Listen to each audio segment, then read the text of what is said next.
कस तल पल में मासा पल में तोड़ा, ऐसे लोगों की भक्ति नहीं है। संत मत का सत्संग इसीलिए ऊंचा है, ये करनी पर बल देता है। बुराइयां हम में भरी पड़ी हैं, छोटी मोटी जो त्यागने की चीज है, पान है, बीड़ी है, तंबाकू है, हुक्का है, अरे वो ऐसी बीमारी लगा ली हैं, उनको भी हम छोड़ना नहीं चाहते हैं। जिन चीज़ों की हमें ज़रूरत नहीं है, इस शरीर है जिस जैसी इसको आदत डालोगे इसमें धीरे धीरे करके ढलता चला जाएगा। तो सारे काम करते हुए, जीवन को जीते हुए, परिवार में रहते हुए, बल्कि असल रूप में सेवा का मार्ग अपनाओ, प्रेम करो, घरों में सुख शांति रखो, बूढ़े बुजुर्ग की इज्जत कदर करो। किसी देवी देवता गुरु पीर को मानने की जरूरत नहीं है जो ऐसा करता है, नहीं है। मैंने इसलिए कहा कि हम उनके पास तो जाते हैं, गुरुओं के पास, कि हमारा कल्याण होगा। माँ बाप और सास ससुर की इज्जत कदर नहीं करते हैं, उनकी ऐसी दुर्गति करते हैं कि पीने को पानी नहीं, खाने को रोटी नहीं, और वो बेचारे दर दर की ठोकर खाते हैं। जो जिन्होंने हमारा पालन पोषण किया था, आज उनका पेट भरने के लिए हमारे पास ना वक्त है, ना बात करने के लिए समय नहीं है, वो दर दर तकलीफ में कर रहते हैं। हम सत्संगों में, मंदिर में पूजा पाठ करने जाते हैं, उसको दो रोटी नहीं गुरुओं के भेंट चढ़ाते हैं। अरे उनको क्या मिलेगा?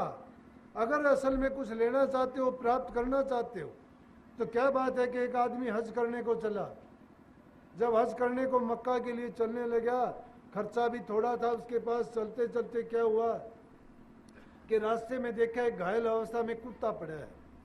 कुत्ते के पैरों को कुचल दिया किसी गाड़ी ने या किसी चीज के, वो चल नहीं सकता बेचारा। तो रास्ते में घिसटता हुआ वो मुंह से आवाजें निकालता है दर्द भरी, और वो हज करने वाले ने देखा तो दया आई कि क्या करूं इसका, इसको मैं साथ लेके चलूं तो वहां कैसे लेके जाऊंगा, वहां नहीं ले जाने देंगे, और फिर ये इस योग्य नहीं है, इसको कहीं बैठा दूंगा तो कोई इसको रहने भी देगा ढंग से। अब उसको सोच के वो थोड़ा आगे चला, फिर उसने सोचा कि मैं हज करने जा रहा हूं और एक दुखी जीव को मैंने इस तरह छोड़ दिया तो मेरा हज करना धिक्कार है। उसने क्या किया, उस कुत्ते को बेचारे को उठाया, कुएं के पास लेके गया, उसको पानी पिलाया, उसको थोड़ी शांति मिली, पैरों को उसको सहलाया, और उसको एक आध दिन लगाया तो कुत्ता थोड़ा चलने लायक हो गया। उसने सोचा कि मेरा तो हज का टाइम तो निकल ही गया, अब क्या करना है, लेकिन फिर भी मैं जाता हूँ। कुत्ता थोड़ा चलने लायक हो गया, उसको छोड़ के और वहाँ मक्का में गया, हज पे गया। जाके उसने जो अपना करना था किया, करने के बाद मन में कहने लगा कि मैं तो आया था हज करने के लिए, लेकिन शायद हो सकता है मेरा हज तो कबूल नहीं हुआ होगा, क्योंकि मैं कोई नेम पे टाइम पे आ नहीं सका। लेकिन जैसा भी है, चलो मैं आ तो गया। तो आकाशवाणी हुई कि तेरी हज कबूल हो चुकी है, तुझे यहाँ आने की ज़रूरत ही नहीं थी। तेरी हज तो वहीं कबूल हो गई थी जहाँ तूने उस कुत्ते की देख रेख की थी।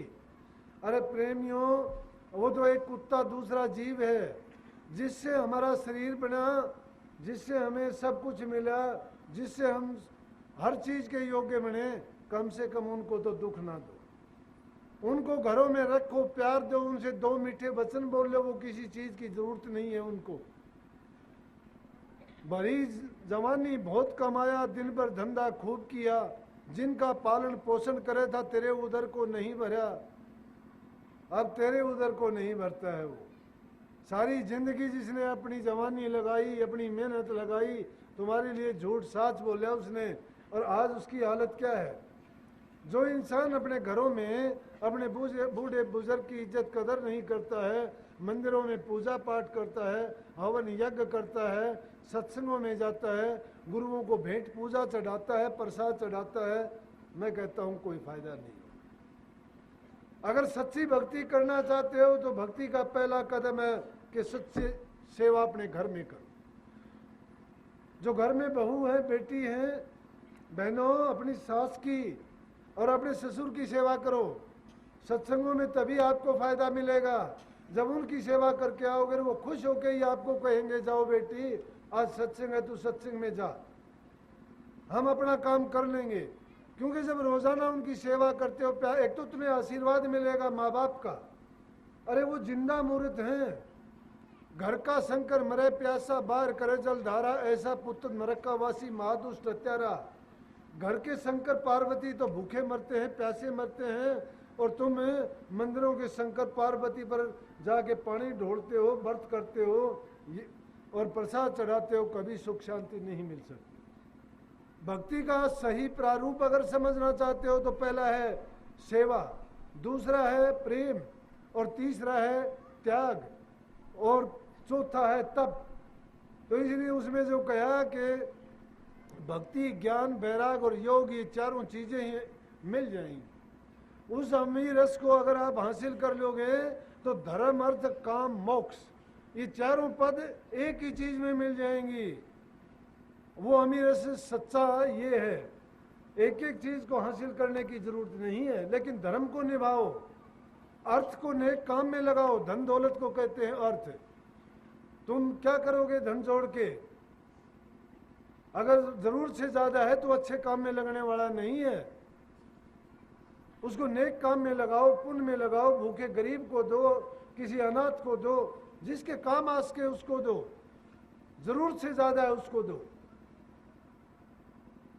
और इन चीजों को जो अपना लेता है वो मोक्ष अपने आप हो जाता है, जीते जी मोक्ष हो जाता है। किसी संसार में रहते हुए किसी के भी ना रहो, और संसार में होते हुए सबके रहो। किसी चीज को अपना ना मानो, सब कुछ होते हुए सब किसी चीज को त्याग देना ही असल में त्याग है। और जिसको उस ब्रह्म आनंद का आनंद आ जाएगा ना, संसार के रस उसको फीके लगने शुरू हो जाएंगे। ये संतों के संग से हमें फायदा मिलेगा। इसलिए उस रस की बात कही है कि उस रस का पान करोगे कि हरि रस महंगे मोल का रे। वो हरि रस बड़े महंगे मोल का है, वो संतों की दुकान पे मिलता है, वो धोखाधड़ी छल कपट में नहीं मिलता। ऊंचा सिर उठाने से अभिमान में नहीं है वो। बाहर से जितने धोले नजर आते हो अंदर में हो। बाहर से तो बुगला बहुत सफेद होता है, लेकिन पाप कर्म करता है, मछली गुटकाता है वो। अरे जिसका हृदय पवित्र है, बाहर से मैला कुचेला भी अच्छा है वो। जिसका कोई धर्म नहीं, दीन नहीं, ईमान नहीं, जिसमें सच्चाई नहीं, जो पाप कर्म करता है, उसकी क्या ईमानदारी, क्या साहूकारी है। वहां परमात्मा के दरबार में ऐसे लोगों की पूछ नहीं होती। उसके दरबार में वही प्रवेश पा सकता है जो दिल का पवित्र है, जिन्हें नाम की कमाई की है, जिसने हरि रस को पिया है और उसको कमाया है और उसी में अपना जीवन बिताया। प्रेमियों, अच्छे बनो, सच्चे बनो, जीवन मिला है इसको अच्छा बनाओ। बुराइयों से बचते चले जाओ। बुराइयों को त्याग दोगे, रह अच्छाई जाएंगी। झूठ को त्याग दोगे, सत्य ही बचेगा।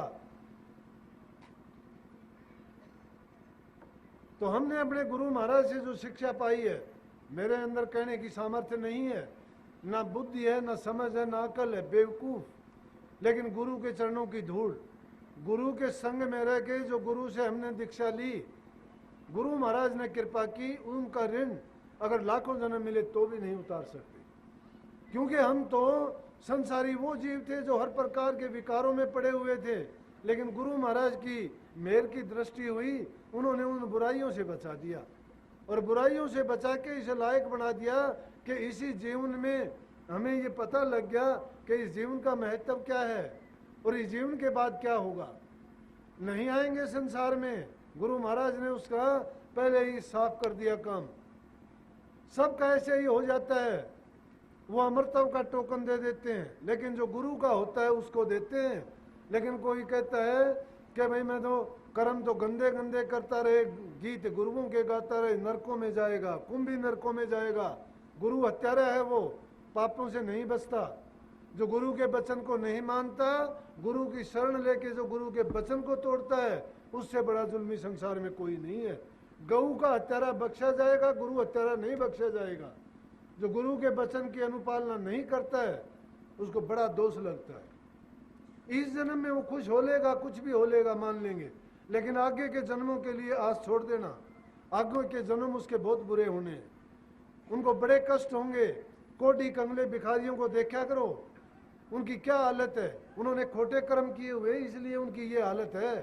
लेकिन हम इंसान होके नहीं समझते कि हमें अच्छा शरीर मिला, अच्छे माँ बाप मिले, अच्छा परिवार मिला, सब कुछ करने लायक हुए, अच्छी ज्ञान इंद्री कर्मेंद्री मिली, लेकिन वो अच्छी अकल, वो बुद्धि, चतुराई और वो इंसानी शरीर हमने किस में झोंका?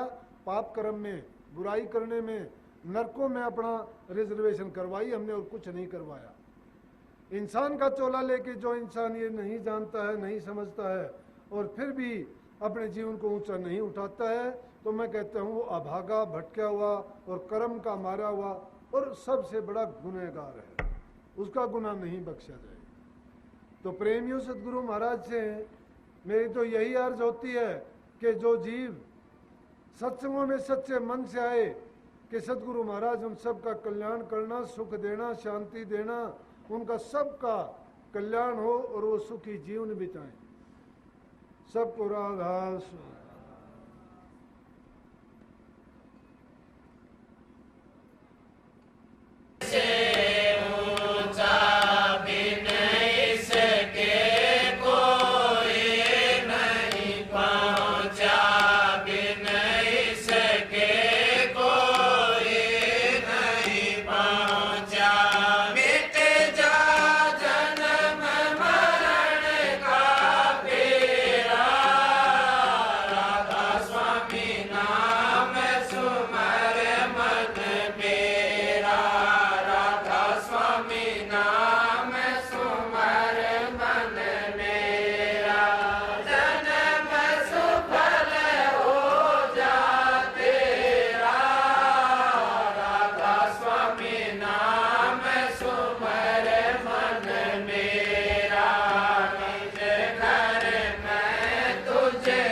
आगे